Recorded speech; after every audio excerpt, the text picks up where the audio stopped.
Friends welcome back to our channel wealthy life. 12 November 2020 പുറത്തു വന്ന economic stimulus റിപ്പോർട്ടിലെ പ്രധാനപ്പെട്ട ഒരു ഹൈലൈറ്റ് ആയിരുന്നു PLI സ്കീമിലേക്ക് 1.46 lakh crore ഗവൺമെൻറ് നീക്കിവെച്ചു എന്നുള്ളത്. അതോടൊപ്പം തന്നെ PLI സ്കീമിലെ സെക്ടറുകൾ ഇപ്പോൾ മുമ്പ് 5 സെക്ടറായിരുന്നു, ഇപ്പോൾ അത് വർദ്ധിപ്പിച്ച് ഏകദേശം 14 സെക്ടറുകളോളം PLI സെക്ടറിൻ്റെ കീഴിൽ കൊണ്ടുവന്നു.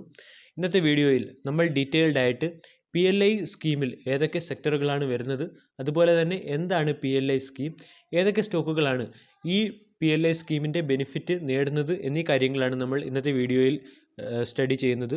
വെൽത്തി ലൈഫ് എന്ന ചാനൽ നിങ്ങൾ ആദ്യമായിട്ടാണ് വിസിറ്റ് ചെയ്യുന്നതെങ്കിൽ ചാനൽ ദയവായി സബ്സ്ക്രൈബ് ചെയ്യുക for getting instant stock recommendation and regular market updates. ലോകത്തിൽ പ്രധാനമായും 3 തരത്തിലുള്ള ഇക്കോണമിയാണ് ഉള്ളത്. ഒന്ന് അഗ്രികൾച്ചർ ഡിപ്പെൻഡ് ഇക്കോണമി, രണ്ടാമത്തേത് ഇൻഡസ്ട്രി ഡിപ്പെൻഡ് ഇക്കോണമി, മൂന്നാമത്തേത് service depend economy. Indian economy ഒരു കാലത്ത് അഗ്രികൾച്ചർ ഡിപ്പെൻഡ് ഇക്കോണമി ആയിരുന്നു. എന്നാൽ ഇപ്പോൾ അത് അഗ്രികൾച്ചർ ഡിപ്പെൻഡ് ഇക്കോണമിയിൽ നിന്നും ചേഞ്ച് ചെയ്ത് അല്ലെങ്കിൽ ട്രാൻസിറ്റ് ചെയ്ത് സർവീസ് ബേസ്ഡ് ഇക്കോണമി എന്ന നിലയിലേക്ക് മാറിക്കൊണ്ടിരിക്കുകയാണ്. ലോകത്തുള്ള ഒട്ടുമിക്ക വികസിത രാജ്യങ്ങളും ഇൻഡസ്ട്രി ബേസ്ഡ് ഇക്കോണമിയാണുള്ളത്. അതുപോലെ വികസിത രാജ്യങ്ങളിലും ഏറ്റവും കൂടുതൽ തൊഴിലുറപ്പുണ്ടാകുന്നതിനും അതുപോലെ തന്നെ ഏറ്റവും കൂടുതൽ ക്യാപിറ്റൽ ഗെയിൻ ചെയ്യുന്നതിനും വേണ്ടി ഏറ്റവും നല്ലത് ഇൻഡസ്ട്രി ബേസ്ഡ് ഇക്കോണമിയാണ്. അതുകൊണ്ട് ഇന്ത്യയിലെ ഡൊമസ്റ്റിക് മാനുഫാക്ചറിങ് ഇംപ്രൂവ് ചെയ്യുന്നതിന് വേണ്ടി ഗവൺമെൻറ് കൊണ്ടുവന്ന ഒരു സ്കീമാണ് പ്രൊഡക്ഷൻ ലിങ്ക്ഡ് ഇൻവെസ്റ്റ്മെൻറ്റ് സ്കീം അഥവാ PLI സ്കീം എന്നറിയപ്പെടുന്നത്. നമ്മൾക്കറിയാം, ലോകത്തിൻ്റെ ഫാക്ടറി എന്നറിയപ്പെടുന്നത് നമ്മുടെ അയൽരാജ്യമായ ചൈനയാണ്. ചൈന എന്ന രാജ്യം ഒരുപാട് സ്റ്റാർട്ടപ്പുകൾക്ക് അല്ലെങ്കിൽ ഒരുപാട് രാജ്യങ്ങൾക്ക് അവരുടെ രാജ്യത്ത് വന്ന് ഫാക്ടറി സ്ഥാപിക്കുന്നതിനും അതുപോലെ തന്നെ ഒരുപാട് കമ്പനികൾക്ക് അവിടെ വന്ന് ഫാക്ടറി സ്ഥാപിക്കുന്നതിനും ആവശ്യമായ ഇൻസെൻറ്റീവ്സ് കൊടുത്തിട്ടുണ്ട്. അതേ സിസ്റ്റം തന്നെയാണ് നമ്മളുടെ യൂണിയൻ ഗവൺമെൻറ്റും അല്ലെങ്കിൽ സെൻട്രൽ ഗവൺമെൻറ്റും ഫോളോ ചെയ്യാൻ പോകുന്നത്. അതിനുവേണ്ടി അവർ 2 ലക്ഷം കോടി രൂപയുടെ ഒരു പ്രൊഡക്ഷൻ ലിങ്ക്ഡ് ഇൻവെസ്റ്റ്മെൻറ്റ് സ്കീം തുടങ്ങിയിട്ടുണ്ട്. ആ പ്രൊഡക്ഷൻ ലിങ്ക്ഡ് ഇൻവെസ്റ്റ്മെൻറ്റ് സ്കീമിനെയാണ് PLI സ്കീം എന്ന് പറയുന്നത്. ഇനി ഈ PLI സ്കീമിൻ്റെ പർപ്പസ് എന്തെന്ന് ചോദിച്ചാൽ ഇന്ത്യയിലെ ഡൊമസ്റ്റിക് മാനുഫാക്ചറിങ്ങിനെ ഇംപ്രൂവ് ചെയ്യുക അല്ലെങ്കിൽ ഇന്ത്യൻ ഡൊമസ്റ്റിക് മാനുഫാക്ചറിങ്ങിനെ പ്രൊമോട്ട് ചെയ്യുക എന്നതാണ് ഇതിൻ്റെ ഒരു ഗോൾ അല്ലെങ്കിൽ ലക്ഷ്യമെന്നും മനസ്സിലാക്കാം. ഇനി ഇതിനായി അവർ ചില സെക്ടറുകൾ, അതായത് ഈ PLI സ്കീം സ്റ്റാർട്ട് ചെയ്തപ്പോൾ ഇതൊരു 5 year പ്ലാൻ ആയിരുന്നു. ഇത് സ്റ്റാർട്ട് ചെയ്തപ്പോൾ 5 സെക്ടറുകളിൽ മാത്രമേ ഉണ്ടായിരുന്നുള്ളൂ. പക്ഷേ ഇപ്പോൾ അത് 10 സെക്ടറുകളിലേക്ക് എക്സ്റ്റെൻഡ് ആയിട്ടുണ്ട്.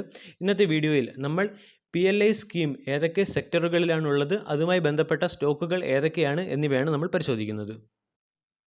PLI സ്കീമിൽ ഉൾപ്പെട്ട ഒന്നാമത്തെ സെക്ടർ അഡ്വാൻസ്ഡ് കെമിസ്ട്രി സെൽ ബാറ്ററിയാണ്. അതായത് ഇലക്ട്രിക്കൽ വെഹിക്കിളുമായി ബന്ധപ്പെട്ട ഒരു ബാറ്ററിയാണ് അഡ്വാൻസ്ഡ് കെമിസ്ട്രി സെൽ ബാറ്ററി. അതായത് ഈ സെക്ടർ ഡയറക്റ്റായിട്ട് ഇലക്ട്രിക്കൽ വെഹിക്കിളുമായി ബന്ധപ്പെട്ട ഒരു സെക്ടറാണ്. ആ സെക്ടറിൽ ഫോക്കസ് ചെയ്യേണ്ട ഒന്നാമത്തെ സ്റ്റോക്കാണ് എക്സൈഡ് ബാറ്ററി, ഈ സ്റ്റോക്ക്. അതുപോലെ തന്നെ ഒരു പെന്നി സ്റ്റോക്കായ ഊർജ ഗ്ലോബൽ. ഇതുപോലെ തന്നെ ഇലക്ട്രിക്കൽ വെഹിക്കിൾ സെക്ടറിൽ വരുന്ന സ്റ്റോക്കുകളെയെല്ലാം നമ്മൾ PLI സ്കീമിൽ ഉൾപ്പെടുത്തി കഴിഞ്ഞു. ഇനി ഇലക്ട്രോണിക്സ് ആൻഡ് ടെക്നോളജി പ്രോഡക്ട്സിൽ പ്രധാനമായും കോൺട്രാക്റ്റ് മാനുഫാക്ചറിങ് കമ്പനികളാണ് ഉൾപ്പെടുന്നത്. പ്രധാനപ്പെട്ട 2 കോൺട്രാക്റ്റ് മാനുഫാക്ചറിങ് കമ്പനികളാണ് ഡിക്സൺ ടെക്നോളജിയും അതുപോലെ തന്നെ ആംബർ ഇൻഡസ്ട്രീസും. ഈ 2 കമ്പനികൾ പല പ്രമുഖ ബ്രാൻഡുകൾക്ക് വേണ്ടിയും എയർ കണ്ടീഷൻ, വാഷിംഗ് മെഷീൻ, അതുപോലെ തന്നെ റെഫ്രിജറേറ്ററിന് ആവശ്യമായിട്ടുള്ള കംപ്രസർ പോലുള്ള എക്യുപ്മെൻറ്റ്സ്, കോൾഡ് എക്യുപ്മെൻറ്റ്സ് എന്നിവ പ്രൊഡ്യൂസ് ചെയ്യുന്നതാണ്. അതുകൊണ്ട് ഈ സെക്ടറുകളിൽ ഈ സ്റ്റോക്കുകളിലേക്കും നല്ലൊരു ഫ്യൂച്ചർ ഉണ്ടാകും എന്ന് പറയാം. കൂടാതെ automobiles and automobile components, automobile producing കമ്പനികൾ, അതുപോലെ തന്നെ ഓട്ടോമൊബൈൽ കമ്പോണൻറ്റ് പ്രൊഡ്യൂസിംഗ് കമ്പനികൾ നോക്കുകയാണെങ്കിൽ ഒന്നാമത്തേത് മദർസൺ സുമി, അതുപോലെ തന്നെ മിൻഡ ഇൻഡസ്ട്രീസ് തുടങ്ങിയ സ്റ്റോക്കുകൾ. കൂടാതെ ഫാർമസ്യൂട്ടിക്കൽ ആൻഡ് ഡ്രഗ്സ് സെക്ടർ, നമുക്കറിയാം ഫാർമസ്യൂട്ടിക്കൽ ആൻഡ് ഡ്രഗ്സ് സെക്ടർ വളരെയധികം എമർജ്ഡ് ആയിട്ടുള്ള അല്ലെങ്കിൽ ഒരു ബൂം സംഭവിച്ചു കൊണ്ടിരിക്കുന്ന ഒരു സെക്ടറാണ്. ലോക്ക്ഡൗൺ പീരീഡിന് ശേഷവും ഏറ്റവും നന്നായി പെർഫോം ചെയ്ത ഒരു സെക്ടറാണ്. അതുപോലെ തന്നെ ടെലികോം ആൻഡ് നെറ്റ്വർക്കിംഗ് പ്രൊഡക്ട്സിൽ ഏറ്റവും ലീഡിംഗ് അല്ലെങ്കിൽ അഡ്വാൻസ്ഡ് ആയിട്ട് നിൽക്കുന്ന ഒരു സ്റ്റോക്ക് എയർടെൽ ആണ്. കൂടാതെ textile products, food products, high efficiency solar modules, white goods, speciality steel നോക്കുകയാണെങ്കിൽ നമ്മൾക്ക് ടാറ്റ സ്റ്റീലിനെ ഉൾപ്പെടുത്താം, അതുപോലെ തന്നെ JSW സ്റ്റീലിനെ ഉൾപ്പെടുത്താം. ഇതുപോലുള്ള സെക്ടറുകളെയാണ് PLI സ്കീമിൽ ഉൾപ്പെടുത്തിയിരിക്കുന്നത്. PLI സ്കീമിൽ ഉൾപ്പെട്ട സെക്ടർ ഏതൊക്കെയാണെന്ന് നമ്മൾ പരിശോധിച്ച് കഴിഞ്ഞു. ഇനി PLI സ്കീമിനെ കുറിച്ച് ഫിനാൻസ് മിനിസ്റ്ററുടെ കമൻട്രി കേൾക്കാം. ഫിനാൻസ് മിനിസ്റ്റർ പറയുന്നത് PLI സ്കീം ഒരു മാനുഫാക്ചറിന് നല്ലൊരു ഇൻസെൻറ്റീവ് നൽകുന്ന ഒരു സ്കീമാണ്. കൂടാതെ ഇത് ഇന്ത്യയുടെ ആത്മനിർഭർ പ്രോജക്റ്റ് അല്ലെങ്കിൽ സെൽഫ് റിലയൻറ്റ് ഇന്ത്യ എന്ന സ്വപ്നം സാധൂകരിക്കാൻ പോകുന്ന രീതിയിലുള്ള ഒരു സ്കീമാണ്. അതോടൊപ്പം തന്നെ ഇത് ഇന്ത്യയിൽ ജോബ് ക്രിയേഷനും അതുപോലെ തന്നെ ഇന്ത്യ ഗ്ലോബൽ വാല്യൂ ചെയിനിൽ ഒരു ഇമ്പോർട്ടൻ്റ് കണ്ണിയാകുന്നതിനും സഹായകമാകുന്ന സ്കീം ആണെന്നാണ് ഫിനാൻസ് മിനിസ്റ്ററുടെ ഒപ്പീനിയൻ. PLI സ്കീം വഴി ഇൻവെസ്റ്റ് ചെയ്യാൻ കഴിയുന്ന ഒന്നാമത്തെ സ്റ്റോക്കാണ് ആംബർ എൻ്റർപ്രൈസസ്. ആംബർ എൻ്റർപ്രൈസസിൻ്റെ പെർഫോമൻസ് ചാർട്ട് നോക്കുകയാണെങ്കിൽ സ്റ്റോക്ക് 1 ഇയറിൽ 134% റിട്ടേൺ ആണ് തന്നത്. സെൻസെക്സ് 8% ഗെയിനും സെക്ടർ 261% റിട്ടേണും ആണ് തന്നത്. ഇനി 3 മന്തിൽ സ്റ്റോക്ക് 37% റിട്ടേൺ, 6 മന്തിൽ 106% റിട്ടേൺ, 1 ഇയറിൽ 134% റിട്ടേൺ, 2 ഇയറിൽ 172% റിട്ടേൺ തന്ന സ്റ്റോക്കാണ് ആംബർ എൻ്റർപ്രൈസസ്. സ്റ്റോക്കിൻ്റെ ഫിനാൻഷ്യൽ ട്രെൻഡ് നോക്കുകയാണെങ്കിൽ കണ്ടിന്യൂസ്ലി സ്റ്റോക്കിൻ്റെ പ്രോഫിറ്റും അതുപോലെ തന്നെ റവന്യൂവും അപ്പാകുന്നത് കാണാം. ഇയർ ഓൺ ഇയർ ബേസിൽ നോക്കുകയാണെങ്കിൽ നല്ല ഒരു ഫിനാൻഷ്യൽ അപ്പ് ട്രെൻഡ് കാണിക്കുന്ന സ്റ്റോക്കാണ് ആംബർ എൻ്റർപ്രൈസസ്. ഇനി സ്റ്റോക്കിൻ്റെ വാല്യൂഷൻ നോക്കുകയാണെങ്കിൽ സെക്ടറിൻ്റെ വാല്യൂ 75.95ഉം സ്റ്റോക്കിൻ്റെ വാല്യൂ 44.53 ആണ്. അതായത് സ്റ്റോക്ക് വാല്യൂഷൻ റീജിയനിലാണ്. നെഗ്ലജിബിൾ ഡിവിഡൻ്റ് ആണ്, അതായത് ഇതൊരു ഗ്രോത്ത് ഓറിയൻറ്റഡ് സ്റ്റോക്കാണ്, അല്ലാതെ ഡിവിഡൻ്റ് ഓറിയൻറ്റഡ് ആയിട്ടുള്ള സ്റ്റോക്കല്ല. അതുകൊണ്ട് നമ്മൾക്ക് ഫ്യൂച്ചറിൽ അതായത് ഒരു ലോങ് ടൈം പീരീഡിലേക്ക് ഇൻവെസ്റ്റ് ചെയ്യാൻ PLI സ്കീം വഴി ഗവൺമെൻറ്റിൻ്റെ ഇൻസെൻറ്റീവ്സ് ഉണ്ട്, ഗവൺമെൻറ്റിൻ്റെ സപ്പോർട്ടുണ്ട്, അതുപോലെ തന്നെ ഗ്രോത്ത് ഓറിയൻറ്റഡ് ആയിട്ടുള്ള ബിസിനസ്സാണ്. ബിസിനസ് മോഡൽ നോക്കുകയാണെങ്കിൽ ഇന്ത്യയിലെ പ്രമുഖ ബ്രാൻഡുകൾക്ക് അതായത് washing machine, refrigerator, air condition തുടങ്ങിയ പ്രമുഖ ബ്രാൻഡുകൾക്ക് അവരുടെ ഐറ്റംസ് മാനുഫാക്ചർ ചെയ്ത് കൊടുക്കുന്ന ഒരു കോൺട്രാക്റ്റ് ഗുഡ്സ് മാനുഫാക്ചർ കമ്പനിയാണ്. ഈ കമ്പനിയെക്കുറിച്ചും ഞാൻ ഈ കമ്പനിയെക്കുറിച്ച് ഒരു ഡീറ്റെയിൽഡ് അനാലിസിസ് ഞാൻ നടത്തിയിട്ടുണ്ട്. അതിൻ്റെ ലിങ്കും ഡിസ്ക്രിപ്ഷൻ ബോക്സിൽ അവൈലബിൾ ആണ്. ഇനി ഈ സ്റ്റോക്ക് ഇപ്പോൾ ഏകദേശം 2301 റേഞ്ചിൽ അവൈലബിൾ ആണ്. ഞാൻ ഒരിക്കലും ഈ സ്റ്റോക്കിൽ ഈ പ്രൈസിൽ ഇൻവെസ്റ്റ് ചെയ്യാൻ പറയുകയില്ല. ഇപ്പോൾ ഈ സ്റ്റോക്കുകൾ നമ്മളുടെ വാച്ച് ലിസ്റ്റിൽ ആഡ് ചെയ്യണം. സ്റ്റോക്കിൽ നല്ല കറക്ഷൻസ് അല്ലെങ്കിൽ ഡിപ്പ് വരുമ്പോൾ മാത്രം നമ്മൾക്ക് SIP അതായത് സിസ്റ്റമാറ്റിക് ഇൻവെസ്റ്റ് ആയിട്ട് നമ്മൾക്ക് ഓരോ ഡിപ്പിലും ഈ സ്റ്റോക്കിനെ പർച്ചേസ് ചെയ്ത് അക്യുമുലേറ്റ് ചെയ്താൽ നമ്മൾക്ക് ഫ്യൂച്ചറിൽ നല്ല ഒരു റിട്ടേൺ ഉണ്ടാക്കാൻ കഴിയുന്ന സ്റ്റോക്കാണ് ആംബർ എൻ്റർപ്രൈസസ്. PLI സ്കീമിലെ ഫുഡ് സെക്ടറിൽ ബെനിഫിറ്റ് ഉണ്ടാക്കാൻ കേപ്പബിലിറ്റിയുള്ള ഒരു സ്റ്റോക്കാണ് ജുബിലൻറ്റ് ഫുഡ് വർക്ക്സ്. അതായത് ഫുഡ് ആൻഡ് ലൈഫ് സ്റ്റൈൽ സെക്ടറിലെ ഒരു ലീഡിംഗ് കമ്പനിയാണ് ഈ കമ്പനി എന്ന് പറയാം. കമ്പനിയുടെ പെർഫോമൻസ് ചാർട്ടിലേക്ക് വരാം. സ്റ്റോക്ക് 1 ഇയറിൽ 57% റിട്ടേൺ ആണ് തന്നത്. സെൻസെക്സ് 8% ഗെയിനും സെക്ടർ 5% ഗെയിനും തന്നപ്പോൾ സ്റ്റോക്ക് 57% റിട്ടേൺ ആണ് തന്നത്.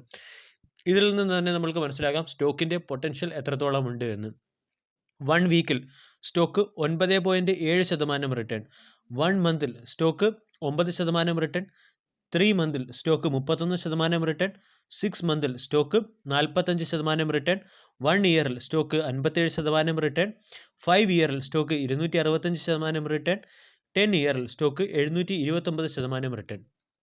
ഫിനാൻഷ്യൽ ട്രെൻഡ് നോക്കാം. 10 വർഷത്തെ ഹിസ്റ്ററിയുള്ള ഈ കമ്പനിയുടെയും ഫിനാൻഷ്യൽ ട്രെൻഡ് നല്ലൊരു ഫിനാൻഷ്യലി അപ്പ് ട്രെൻഡ് ഫോളോ ചെയ്യുന്ന കമ്പനിയാണ്.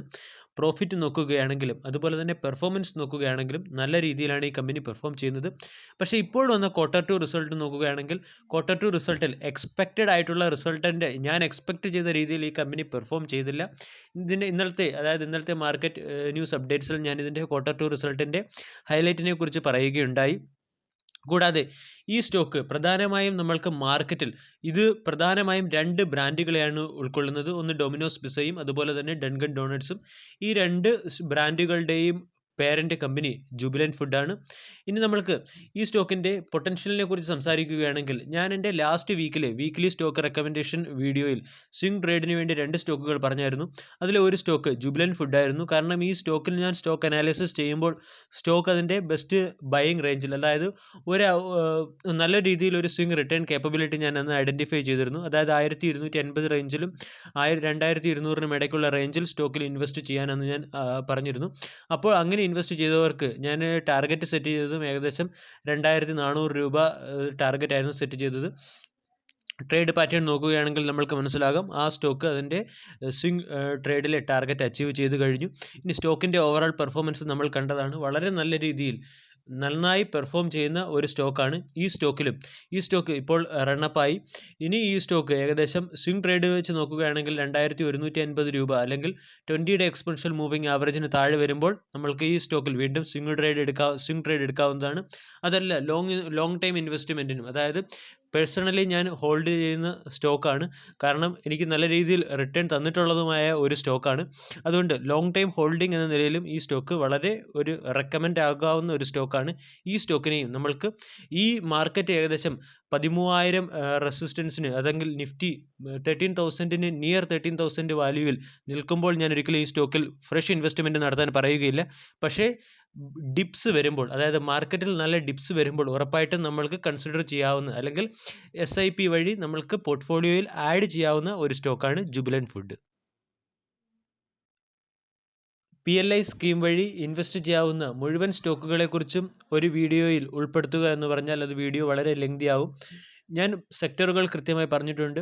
ആ സെക്ടറുകളിലെ ലീഡിംഗ് സ്റ്റോക്കുകളെ ബേസ് ചെയ്ത് കമ്പനികളുടെ Q2 റിസൾട്ട് അനാലിസിസിൻ്റെ ബേസിൽ നമ്മൾക്ക് സെലക്ട് ചെയ്യാം.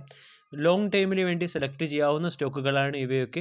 ഈ സ്റ്റോക്കുകളെ മാർക്കറ്റിൻ്റെ ഹൈ റേറ്റിലല്ല, മാർക്കറ്റിൽ എപ്പോഴെങ്കിലും നല്ല കറക്ഷൻസ് അല്ലെങ്കിൽ ഡിപ്പ് വരുമ്പോൾ നമ്മൾക്ക് SIP ടേംസിൽ നമ്മൾക്ക് ഈ സ്റ്റോക്കുകളെ നമ്മളുടെ പോർട്ട്ഫോളിയോയിൽ ആഡ് ചെയ്തതിന് ശേഷം നമ്മൾക്ക് നല്ലൊരു റിട്ടേൺ നേടാവുന്ന സ്റ്റോക്കുകളാണ്.